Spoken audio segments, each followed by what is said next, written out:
Bet tagad uzminiet mīklu. Pie tā sēdošie cilvēki bieži vien izšķir spēles likteni. Tas neatrodas basketbola laukumā un ir labs palīga līdzeklis spēles tiesnešu darbā. Kas tas ir? Uzminējāt? Tas ir sekretariāta tiesnešu galdiņš. Šo cilvēku acis pamana visu, kas notiek laukumā, un šeit rodas pierādījums, ka spēle vispār ir notikusi. Tiesnešu galdiņš ir vajadzīgs tāpēc, lai fiksētu spēles rezultātu, fiksētu spēles statistiku, fiksētu spēles laiku un, respektīvi, kontrolētu visas nepieciešamās situācijas un lai spēle notritētu kārtīgi. Cilvēku skaits pie pieminētā galda ir atkarīgs no attiecīgās līgas nolikuma.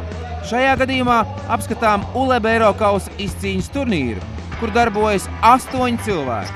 Atkarībā no zāles aprīkojuma var būt arī 6. Pirmās 2 pozīcijas piefiksē statistikas rādītājus.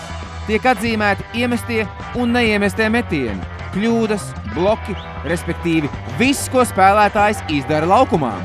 Nākamais cilvēks atbild par uzbrukumu laiku. Ļoti uzmanīgi vēro spēli, lai atjaunotu vai apstādinātu 24 sekundžu tablo. Savukārt blakus sēž persona, kas atbild par kopējo spēles laiku.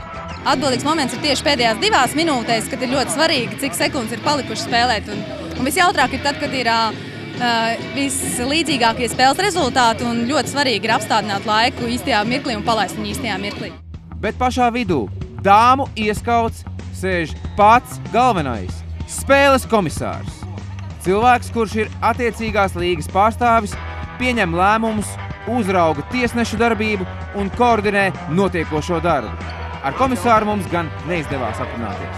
Vienkārši intervijas komisārs nedrīkst sniegt atbilstoši nolikumu. Pa labi no galvenā sēž protokolists, lai arī rezultātu un piezīmes fiksē tehniskajā protokolā pirmajās 2 pozīcijās. Par galveno dokumentu tiek uzskatīts šis. Ja gadās kāda kļūda, tad taisnība būs meklējama tieši pie šī cilvēka. Tālāk atrodas persona, kas atbild par arēnas tablo, piefiksē punktus un piezīmes spēlētājiem.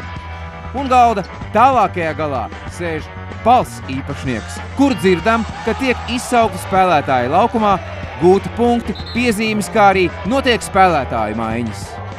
Jāatzīst, ka par tiesnešu, kā arī sekretariāta galdiņu darbību vienmēr kāds būs neapmierināts, jo bieži vien zaudējumos par vainīgajiem komandas sauc tieši tiesnešus. Just field the game. Just field the signal. Tāds lūk stāsts par sekretariātu galdiņu. Mūsu adrese paliek nemainīga, bet jūsu jautājumi arvien interesantāki. Rakstiet, ko gribat zināt jūs. basketapskats@gmail.com